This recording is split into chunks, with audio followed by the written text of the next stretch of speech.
Perfect regular season, 6-0. Kaukauna football has shut down. The Galloping Ghosts will not play in the upcoming two-game playoff event, or culminating event, as the WIAA calls it.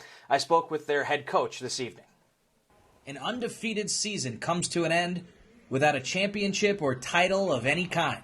We had a couple of positive COVID tests on the team. Kaukauna head coach Matt Binsfield says these two positive COVID-19 tests weren't the Ghosts' first, but they were the most problematic, as the school couldn't trace them back to a particular source. These two were just a little more difficult to handle, and two of them in 24 hours had us pretty nervous, and we just didn't think that we could keep going and be reasonably sure that we had it under control. Binsfield says it was a joint decision made by him and school officials.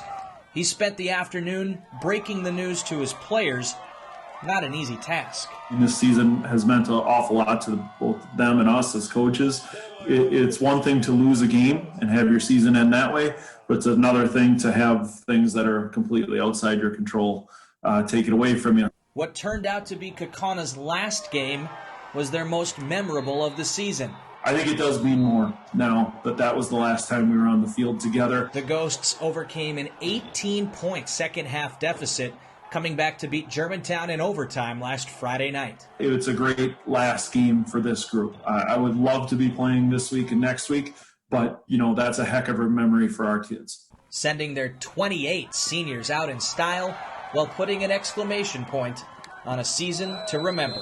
I've had people tell me that it was just a special thing in a rough time. It was a real positive and a real escape for people, and certainly for our kids.